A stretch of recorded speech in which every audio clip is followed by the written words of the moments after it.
शुरू करते हैं। आज की क्लास में हमारा टॉपिक है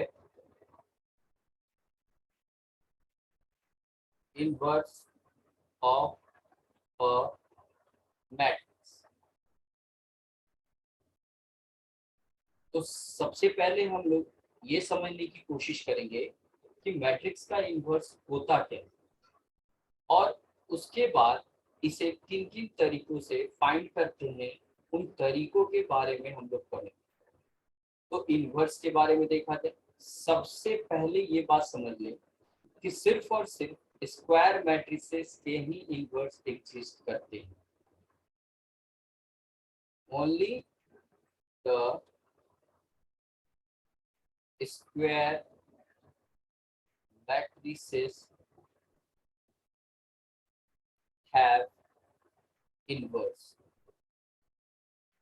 ये बात ध्यान रखें, सिर्फ और सिर्फ स्क्वायर मैट्रिसेस के ही इनवर्स मिलते हैं and not of A rectangular matrix.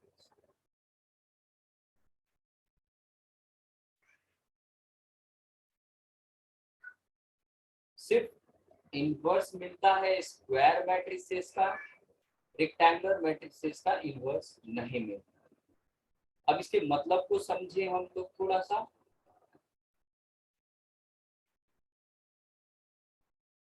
Understanding, ठीक है। इनवर्स होता क्या है?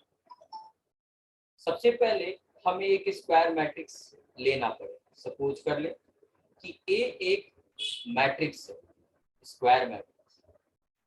तो हम एक ऐसे मैट्रिक्स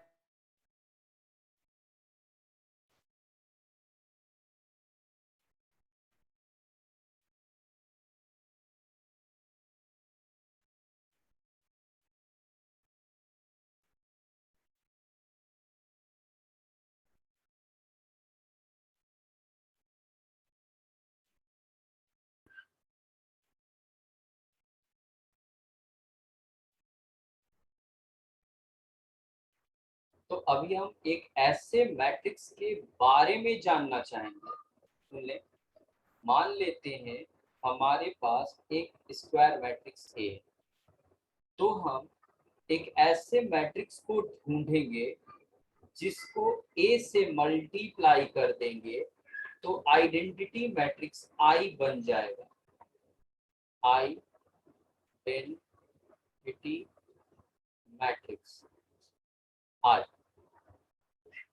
फिर से सुनेंगे, हमारे पास एक मैट्रिक्स पहले से है जो एक स्क्वायर मैट्रिक्स है, स्क्वायर मैट्रिक्स।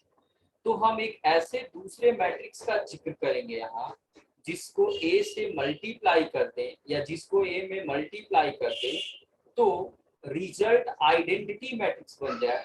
तो इस नए मैट्रिक्स को जो हम ढूंढ कर लाएंगे उसको इस मैट्रिक्स का इनवर्स मैट्रिक्स कहेंगे। मान लेते हैं ये मैट्रिक्स बी, अगर ए में बी से मल्टीप्लाई कर दे और आई बन जाए, या इसका उल्टा बी को ए से मल्टीप्लाई कर दे और आई आइडेंटिटी मैट्रिक्स बन जाए, तो जाकर हम कहते हैं then B is called the inverse of matrix A. ठीक है, मतलब गुना के ऑपरेशन पर बेस्ड होता है इनवर्स का आइडिया। हमें एक दिए गए स्क्वायर मैट्रिक्स में एक ऐसा मैट्रिक्स मल्टीप्लाई करना पड़ता है ताकि आइडेंटिटी मैट्रिक्स आई मिल जाए।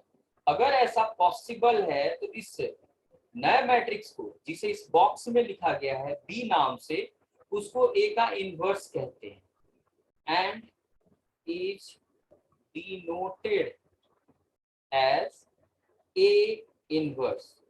सो हम लिख सकते हैं ए इनवर्स कौन है? मैट्रिक्स बी है। ठीक है, यह आइडिया कुछ नया नहीं है।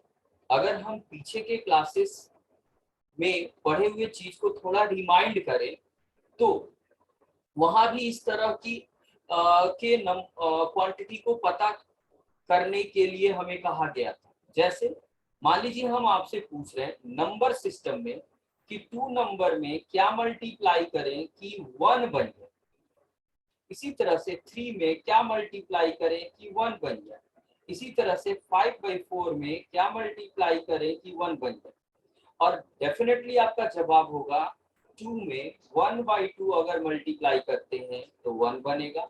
3 में 1/3 मल्टीप्लाई करते हैं तो 1 बनेगा। अब 5/4 में 4/5 मल्टीप्लाई करेंगे तो 1 बनेगा।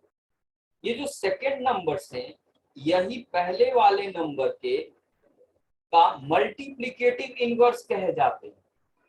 यानी ये क्या है, मल्टीप्लिकेटिव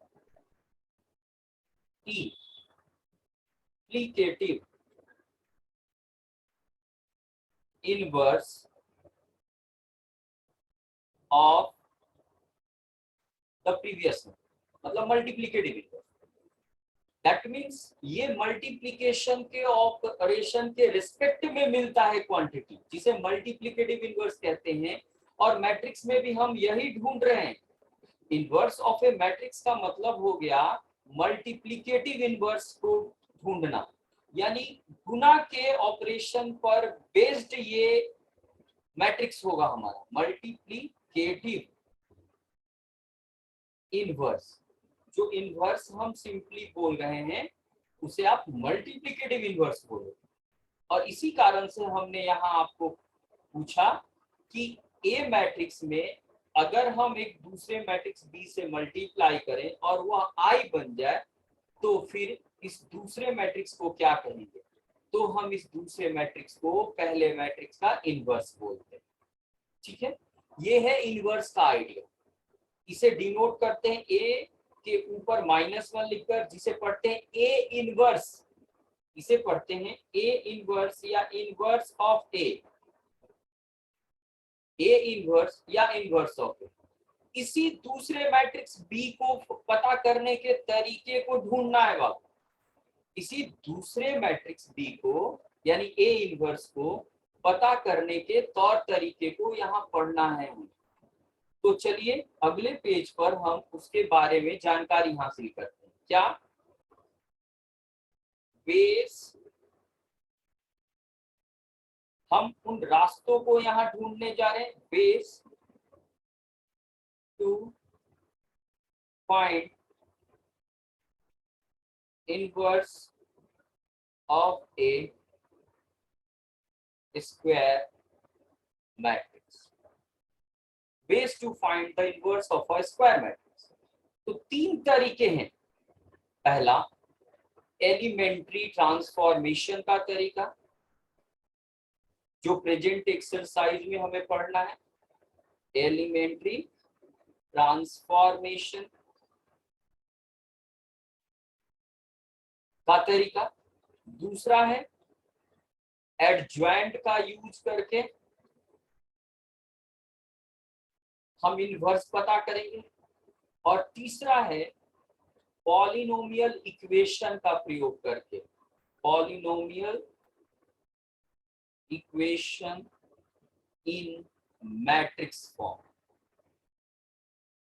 तो ये 3 तरीकों से हम इनवर्स ऑफ ए मैट्रिक्स पता कर सकते हैं। और हमें ये तीनों तरीकों के बारे में पढ़ना है, किसी को छोड़ना नहीं।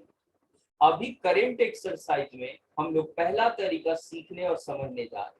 वो क्या है, एलिमेंट्री ट्रांसफॉर्मेशन। ठीक,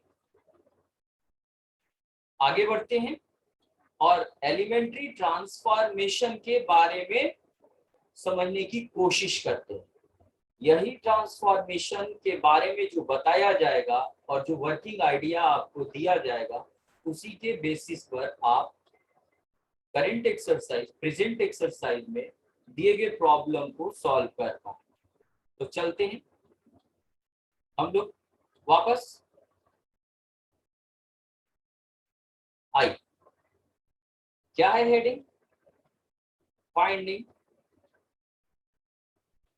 इनवर्स।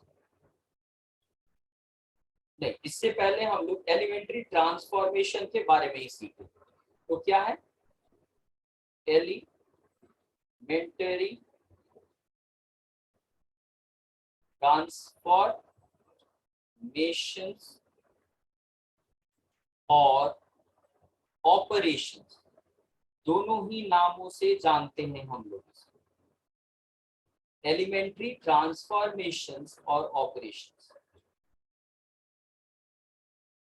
ये कुछ ऑपरेशंस यानी रूल्स का कलेक्शन है। ध्यान से सुने और समझे।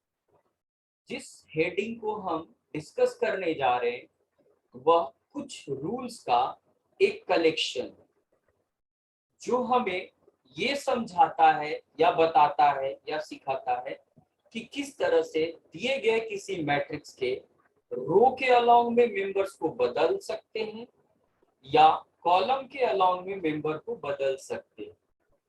जैसे हम एक एग्जांपल के थ्रू आपको समझाने की कोशिश कर रहे हैं। मान लेते हैं हमारे पास एक मैट्रिक्स पहले से है, ये रहा,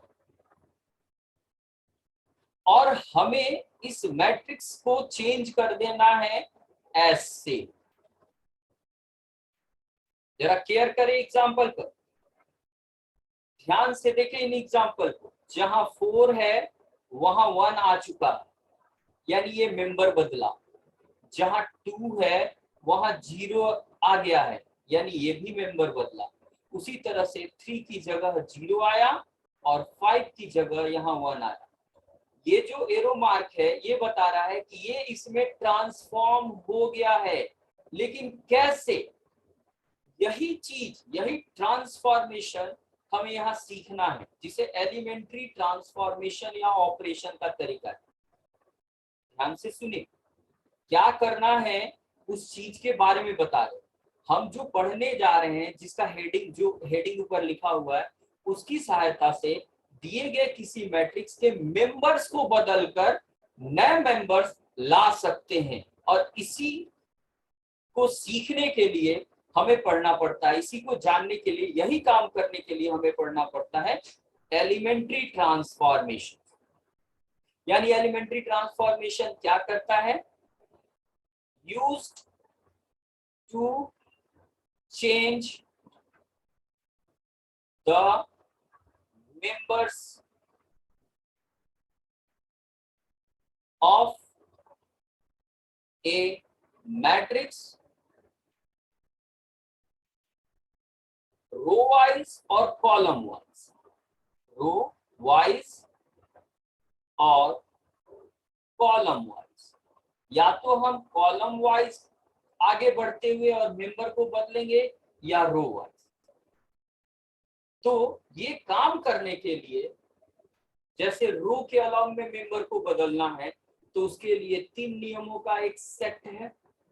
इसी तरह से कॉलम के अलॉन्ग में मेंबर्स को बदलने के लिए फिर से 3 नियमों का एक सेट है। रो के अलॉन्ग में मेंबर को बदलने के लिए अलग नियमों का कलेक्शन है, और सिमिलरली कॉलम के अलॉन्ग में मेंबर को बदलने के लिए अलग है।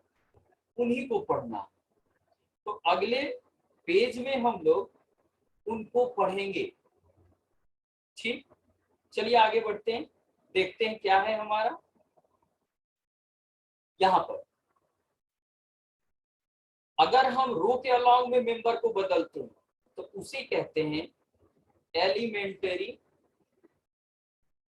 रो ट्रांसफॉर्मेशन।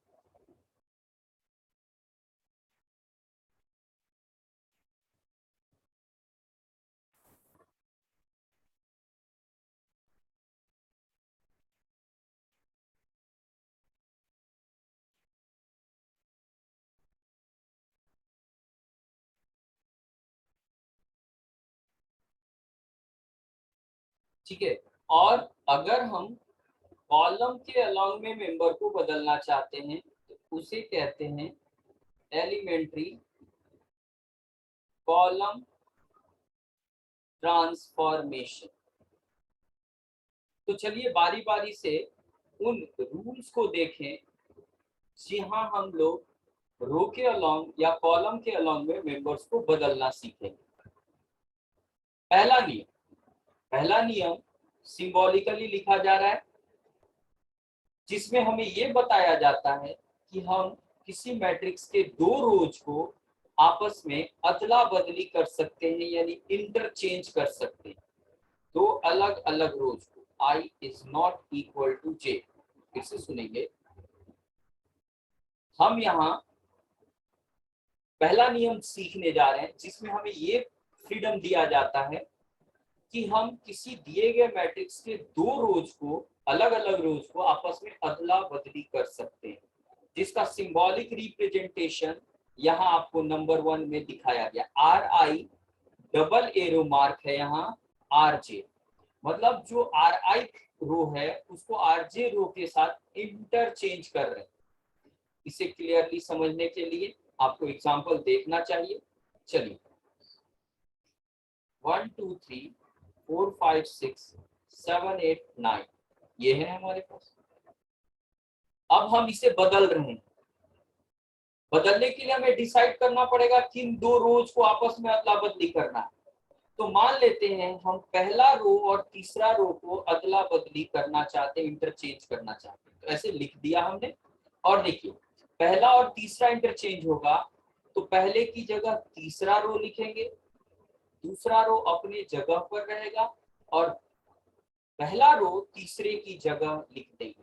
तो ये फ्रीडम है हमें, रो को रो से अदला बदली करो। सिमिलरली कॉलम के अलॉन्ग में भी ऐसा फ्रीडम है। हम चाहें तो कॉलम के अलॉन्ग में भी दो कॉलम्स को आपस में अदला बदली कर सकते हैं। ये पहला हुआ। बार बार इसे पढ़ेंगे और समझेंगे, आपको ये बिल्कुल समझ में आएगा। दो रो को आपस में एक्सचेंज कर सकते हैं। आपको सेलेक्ट करना पड़ेगा, यहाँ लिखा हुआ है पहला और तीसरा रो अदला बदली किया जा रहा है। उसी तरह से कॉलम में भी कर सकते हैं। किनको चेंज करना है ये क्वेश्चन के अनुसार डिसाइड किया जाता है। अभी तो हम एग्जांपल में ऐसे ही समझा रहे हैं। चलिए दूसरा नियम कहता है कि किसी रो में हम किसी नॉन जीरो कांस्टेंट से मल्टीप्लाई कर सकते हैं। ये एक रियल नंबर है जो कि जीरो नहीं है। और ठीक सेम नियम यहाँ भी है। कॉलम एक सेलेक्ट करना होगा, उसमें एक नंबर के से गुना करना होगा। के जीरो नहीं होना चाहिए, याद रखेंगे। जरा ध्यान देंगे, ऊपर वाले नियम में तीर का चिन्ह कैसे दोनों तरफ बनाया गया है, जबकि दूसरे नियम में एक तरफा बनाया गया। इसका मतलब है कि आर आई रो जो है वो उसमें कांस्टेंट के से गुना कर दे तो नया रो के आर आई बन जाएगा। एग्जाम्पल देखो, मान लो हमारे पास एक मैट्रिक्स है 1 2 3 4 और हमें ऐसा लग रहा है कि पहले रो के लिए काम करना, पहले रो में हमें 2 से मल्टीप्लाई करना है। तो ऐसे लिखें R1 एरो टू R1। तो देखो पहले रो के मेंबर्स क्या हो जाएंगे 2 4। केवल पहले रो में मल्टीप्लाई करना है, इसलिए पहले रो के ही मेंबर्स बदलेंगे, दूसरा नहीं। तो ये दूसरा नियम है जहां एक रो में दूसरे रो से किसी कांस्टेंट से मल्टीप्लाई करने के लिए बताया जा रहा है। फिर से इस नियम में किसी रो में एक कांस्टेंट से मल्टीप्लाई करना सिखाया जा रहा है। और लास्ट नियम ये बहुत जबरदस्त है। और ये नियम जिस तरह से हम लोग ये नियम हमें जो आइडिया देता है, ठीक सेम आइडिया डिटरमिनेंट एक्सरसाइज में भी यूज करना होता है। तो क्या कहता है, ये फ्रीडम देता है कि हम जरूरत के हिसाब से किसी रो में दूसरे रोज को जोड़ सकते हैं, जरूरत पड़ी तो घटा सकते हैं। जैसे मान लो तीसरे रो में पहले रो को घटाना पड़ा, देखो कैसे लिखा जा रहा है। पहला रो यहाँ लिखा गया है लेफ्ट में, तीर के लेफ्ट में, और तीर के राइट में, एरो के राइट में फिर से वही रो लिखकर और उसके साथ क्या कर रहे हैं ये बताया गया है। यानी R1 के साथ R2 ऐड, R1 में R2 ऐड किया गया है। उसी तरह से नीचे R3 लिया है हमने, यानी दिए गए मैट्रिक्स में R3 पर काम करना है, ये R3। और करना क्या है, तो R3 में से R1 को घटाना है। आपको जरूरत के हिसाब से काम करना पड़ता है। जैसे अगर जरूरत पड़ी तो किसी रो में दूसरे के दुगने, 3 गुने, 4 गुने को भी जोड़ या घटा सकते हैं। और ठीक यही नियम यहाँ भी है कि जरूरत पड़ी तो किसी कॉलम में दूसरे रो या दूसरे कॉलम या तीसरे कॉलम को जोड़ सकते हैं, घटा सकते हैं। मतलब दूसरे कॉलम में पहले और तीसरे को जोड़ सकते हैं, घटा सकते हैं, या सबको जोड़ सकते हैं। जैसे कॉलम 2 में कॉलम 1 और कॉलम 3 को जोड़ सकते हैं। ठीक है, ये 3 नियमों का कलेक्शन हमें आइडिया देता है जिसमें हम किसी मैट्रिक्स के मेंबर्स को बदल सकते हैं। तो क्या आप लोगों को ये तीनों नियम बखूबी समझ में आए कि नहीं? जल्दी जवाब दीजिए। Yes sir. सबको समझ में आना चाहिए।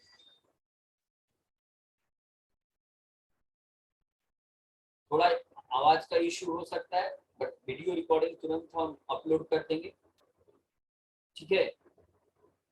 क्या सबको समझ में आया ये नियम?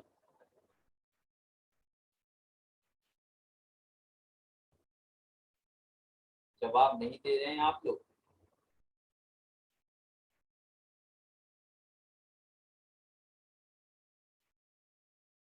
ओके, ठीक है। अब नेक्स्ट में हम इनवर्स निकालने के लिए वर्किंग आइडिया देखेंगे। ध्यान से, अगर हम एलिमेंट्री रो ट्रांसफॉर्मेशन करना चाहते हैं और एलिमेंट्री रो ट्रांसफॉर्मेशन, तो हमें एक आइडेंटिटी यूज करना पड़ता है। Use the identity A equals I into A। और अगर हम कॉलम ट्रांसफॉर्मेशन करना चाहते हैं एलिमेंट्री,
हेलो, मेरी आवाज सुन पा रहे हैं?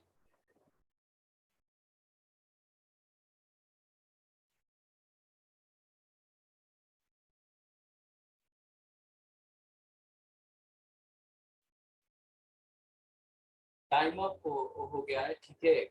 कल के क्लास में आगे बताते हैं। ओके।